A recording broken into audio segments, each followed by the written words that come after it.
من قبلکم لعلکم تتقون۔ معزز سامعین گرامی قدر، لعلکم تتقون کے حوالے سے چند گزارشات کو آپ کے سامنے رکھ رہے ہیں کہ روزے کے مہینے کی اصل غرض و غایت تو یہی ہے کہ میں اور آپ متقی بن جائیں، اللہ کا خوف آ جائے۔ الصیام جنۃ، بے شک روزہ ڈھال ہے، روزہ ڈھال ہے۔ اس کے دو مفاہیم حدیث میں بیان ہوتے ہیں۔ ایک ڈھال ہے گناہوں سے، ایک ڈال ہے برے اعمال کے سامنے، کہ روزہ رکھتا ہے انسان، حلال چھوڑتا ہے تو حرام کیوں نہیں چھوڑنا، گویا گناہوں کے لیے ایک ڈھال ہے۔ اور دوسری روزہ ڈال ہے جہنم کی آگ کے لیے۔ جس طرح انسان جنگ کے اندر ڈھال کو استعمال کرتا ہے ہتھیاروں سے بچانے کے لیے اپنے آپ کو، اسی طرح یہ روزہ جہنم کی آگ سے انسان کو محفوظ کر دے گا۔ اور صحیح حدیث کے الفاظ ہیں کہ دو سفارش کرنے والے جن کی سفارش کو کل قیامت کے دن قبول کیا جائے گا، ان میں سے ایک قرآن ہوگا اور دوسرا روزہ ہوگا۔ اور روزے دار کے بارے میں نبی کریم صلی اللہ علیہ وسلم نے کہا، یہ اس نے مجھے رکھا، بھوک کاٹی، پیاس کاٹی، میری سفارش کو قبول کیا جائے تو اللہ رب العزت اس روزے کی سفارش کو بھی قبول و منظور کریں گے۔ میرے بھائیو، یہ جو حدیث آپ کے سامنے اکثر پیش کی جاتی ہے کہ نبی کریم صلی اللہ علیہ وسلم نے 3 مرتبہ آمین کہا تھا، اور صحابہ نے پوچھا تھا ہم نے کسی کو دیکھا تو نہیں، آپ آمین کہہ رہے ہیں؟ تو نبی کریم نے بتایا تھا جبریل امین آسمان سے آئے ہیں اور انہوں نے آ کے 3 دعائیں کی تھی، میں نے 3 مرتبہ آمین کہا تھا۔ اب جو دعا کرنے والا فرشتہ ہے، اِنَّهُ لَقَوْلُ رَسُولٍ كَرِيمٍ ذِي قُوَّةٍ عِنْدَ ذِي الْعَرْشِ مَكِينٍ مُطَاعٍ ثَمَّ آمین، اگر اس کا اردو محاورے میں ترجمہ کیا جائے کہ یہ بہت ہی بزرگی والا رسول اور پیغمبر ہے اور اس کی فرشتے اطاعت کرتے ہیں، اور یہ عرش کے قریب رہنے والا گویا اللہ رب العزت کا بھی ہمسایہ، یہ دعا کر رہا ہے اور نبی کریم آمین کہہ رہے ہیں۔ اس دعا کی قبولیت میں کوئی شک نہیں ہے۔ اور وہ دعا کیا ہے، اس کے الفاظ آپ کے سامنے جمعے میں رکھے تھے۔ ایک مرتبہ روین ہو جائے کہ وہ بندہ ہلاک ہو گیا، برباد ہو گیا، تباہ و برباد ہو گیا، اس کی ناک خاک آلود ہوگی۔ مختلف روایات ہے، اس کے لیے ویل نامی گھاٹی ہے کہ جس نے رمضان کا مہینہ پایا، عورت ہو یا مرد، اور اپنے آپ کو جہنم سے آزاد نہ کروایا، جہنم سے آزاد نہ کروایا۔ یہ بات رمضان کا مہینہ پا لینے کے بعد جہنم سے آزاد نہ کروانے کے بارے میں اتنی بڑی وعید کیوں ہے، اس بات کو سمجھنے کی ضرورت ہے۔ اور اگر یہ بات سمجھ آ جائے تو ہم رمضان کا 1 سیکنڈ 1 منٹ بھی ضائع نہ کریں۔ رمضان کا مہینہ اتنی عظمت کا مہینہ، نفل بعض اوقات فرائض کو بھی کراس کر جاتے ہیں، نفلی عبادات، اور پھر فرائض کا انجام کیا ہوگا؟ آپ صرف ایک حدیث یاد کریں اور اسی سے آپ کو پتہ چل جائے گا یہ مہینہ کتنی عظمت کا مہینہ ہے اور ہم اسے کس طرح ضائع کر رہے ہیں، ہمارے ہاتھوں سے نکلتا چلا جا رہا ہے۔ تیسری رات شروع ہو چکی ہے، ہمارے ہاتھوں سے تیزی سے سلپ ہوتا جا رہا ہے۔ نبی کریم صلی اللہ علیہ وسلم نے ارشاد فرمایا، نفلی عبادت دیکھیے کہ نفلی عبادت، عمرہ عبادت نفلی ہے نا، جس نے عمرہ کیا کس مہینے کے اندر؟ رمضان کے مہینے کے اندر۔ جس نے ایک نفلی عمرہ، ایک نفلی عبادت ہے، جس نے عمرہ کیا رمضان کے مہینے کے اندر، اگر نبی کریم صلی اللہ علیہ وسلم یہ بھی کہہ دیتے تو اجر و ثواب سمجھنے کے لیے اور اس مہینے کی امپورٹنس واضح ہو جاتی، کہہ دیتے جس نے عمرہ کیا گویا اس نے حج کیا، یہ بھی اجر و ثواب کے لیے کافی ہوتا، لیکن یہ نہیں کہا۔ کیا کہا؟ تاکہ کسی بندے کے ذہن میں کوئی اشکال نہ رہے، کہا صحابیہ کو اور محدثین نے اس کو بعد میں کہا یہ عام ہر بندے کے لیے بھی ہے، اور وہ کیا ہے؟ جس نے رمضان کے مہینے میں صرف عمرہ کیا، اس نے صرف عمرہ نہیں کیا بلکہ رسول اللہ صلی اللہ علیہ وسلم کے ساتھ حج کرنے کے برابر اجر و ثواب کو حاصل کر لیا ہے۔ بتائیے، رسول اللہ کے ساتھ حج کرنے کے اجر و ثواب کو حاصل کرنا ایک عمرے کے ذریعے، پھر بھی انسان کہ رمضان کا مہینہ آیا تھا، کچھ غفلت ہو گئی تھی جس میں نفل فرائض کو کراس کر دیتے ہیں بعض اوقات ثواب اور اجر میں، تو فرائض کا اجر و ثواب کیا ہوگا؟ اور اس دنیا کے پیچھے آج بھی رمضان کے مہینے میں بھی اسی دنیا کے پیچھے بھاگتے چلے جانا ہے۔ اور میرے بھائیوں، آپ حیران رہ جائیں گے، حدیث میں 2 بندوں کا ذکر موجود ہے اور حدیث مشہور ہے، صرف آپ کو ریمائنڈ کرواتا چلوں، آپ کے ذہن میں آ جائے گی، انشاءاللہ اکثر نے سنی ہوگی۔ ایک بندہ جس نے اس دنیا کے اندر آدم سے لے کر قیامت تک سب سے خوشگوار زندگی گزاری، سب سے اچھی زندگی گزاری۔ سب سے خوشگوار کا مطلب یہ ہے، اب بتائیے جتنا مرضی انسان ہنسی خوشی رہتا ہو، ہر بندہ ایک اپنی جنگ تو زندگی کی لڑ ہی رہا ہوتا ہے، غم بھی آتے ہیں، پریشانیاں بھی آتی ہیں، بلکہ کئی مرتبہ انسان سوچتا ہے کہ شاید مجھ سے زیادہ پریشانیاں تو کسی اور کے اوپر آئی نہ ہوں۔ لیکن ایک بندہ جس کو حدیث کے مطابق کہا جا رہا ہے دنیا میں سب سے اچھی زندگی ملی، سب سے خوشگوار زندگی ملی، سب سے زیادہ خوشی سے ہنسی خوشی زندگی بسر کر کے چلا گیا، وہ جس نے ساری زندگی غم کا غائن بھی نہیں دیکھا یا شائبہ بھی نہیں دیکھا، اس کو صرف 1 سیکنڈ کے 1000ویں حصے میں جہنم کے قریب سے، جہنم کے اندر سے، جہنم کے پاس سے گزارا جائے گا۔ 1 سیکنڈ کے 1000ویں حصے میں ایک غوطہ جہنم سے اگر لگوا دیا جائے گا تو وہ بندہ کہے گا اتنی پریشانی، اتنی مصیبت، اتنا غم، اتنا عذاب، اتنی شدت، اتنی آگ، اللہ لگتا ہے کبھی زندگی میں کوئی سکھ دیکھا ہی نہیں ہے۔ 1 لمحے کے 1000ویں حصے میں دنیا کے سارے سکھ بھول جائے گا۔ ان سکھوں کو حاصل کرنے کے لیے اپنے لیے لمبے لمبے عرصے کے لیے جہنم کمانے والوں، کہنے والا بھی اس نصیحت کا مستحق ہے اور سب سننے والے بھی۔ اس دنیا کے لیے جس کی ساری زندگی عیش و آرام میں گزر جائے، دنیا کی سب سے بہترین زندگی گزارنے والا 1 لمحے کے 1000ویں حصے کی جہنم نہیں کاٹ سکتا، اور چیخ اٹھے گا، پکار اٹھے گا کہ زندگی میں کبھی سکون نہیں دیکھا۔ اس دنیا کے سکون کے بدلے میں کس چیز کا سودا کر رہے ہو؟ اس جہنم کی طویل زندگی کا سودا کر رہے ہو؟ اور دوسری طرف اسی حدیث کا جو دوسرا ٹکڑا ہے، اس دنیا میں سب سے زیادہ تکلیفیں، آزمائشیں، مشکلات سہنے والا، آپ کو پتہ نا کینچیوں اور کنگھیوں سے بھی لوگوں کے جسموں کو کاٹا جاتا ہے، اور ایسے بھی بیچارے مصیبت سہنے والے ہیں جن کو 30 برس امام احمد ابن حنبل کے پشت کے اوپر کوڑے لگائے گئے، اور ایسے ایسے ولی اللہ انبیاء بھی گزرے جن کو قتل کیا گیا، ایسے ایسے اولیاء اللہ ہیں 50 برس جیل خانوں میں ان کے گوشت کے ٹکڑے کیے گئے۔ دنیا میں سب سے زیادہ اذیت سہنے والا، سب سے زیادہ مشکل سہنے والا، سب سے زیادہ مصیبت اور آزمائش سہنے والا، 1 لمحے کے 1000ویں حصے میں اس کو جنت سے غوطہ دیا جائے گا۔ ما لا عین رأت ولا اذن سمعت ولا خطر علی قلب بشر، صرف 1 لمحے کے 1000ویں حصے میں جب جنت کی ایسی نعمتیں دیکھے گا جو کسی آنکھ نے دیکھی نہیں ہوں گی، جو کسی کان نے سنی نہیں ہوں گی، جو کسی دل کے اوپر گمان نہیں ہوا ہوگا، 1 سیکنڈ کے بھی 1000ویں حصے میں اتنی نعمتیں دیکھ کر کیا کہے گا؟ اللہ اتنی نعمتیں، اتنی آسانیاں، مجھے تو دنیا کا کوئی غم یاد ہی نہیں رہا۔ اس جنت کے ارب سال کی زندگی کو کس لیے داؤ پہ لگا رہے ہو؟ ارب سال کی زندگی، بل تؤثرون الحیات الدنیا، تم دنیا کی زندگی کے پیچھے بھاگتے ہو، الہاکم التکاثر حتی زرتم المقابر، بھاگو قبروں میں بھی پہنچ جاؤ گے اسی دنیا کے پیچھے بھاگتے بھاگتے، پھر اپنی آنکھ سے دیکھو گے اس جہنم کو، پھر تمہارے سے یہ جو دنیا میں نعمتیں دی ہوئی ہیں ان کے بارے میں سوال ہونا ہے۔ کون ہے جو رب کے سامنے کھڑا نہیں ہونے والا؟ میرے بھائیو، روزے کی گرد و غایت یہ ہے کہ اللہ کے سامنے کھڑے ہونے سے بندہ ڈر جائے، متقی بن جائے، اور اگر بندہ رمضان کا مہینہ پورے کا پورا گزر گیا، دوبارہ وہی روٹین شروع ہو گئی، دوبارہ ٹی وی ڈرامے شروع ہو گئے، دوبارہ انٹرنیٹ، دوبارہ سوشل میڈیا، دوبارہ غیر محرموں سے چیٹنگ، دوبارہ مسجد سے فرار، دوبارہ باجماعت نماز کو چھوڑ کر گھروں کے اندر، اور کئی گھروں کی نمازوں سے بھی چلے جاتے ہیں۔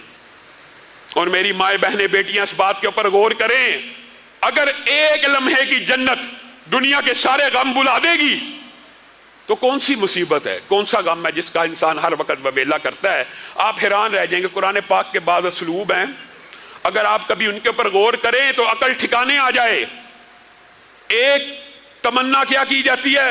یا لیتنی کنتو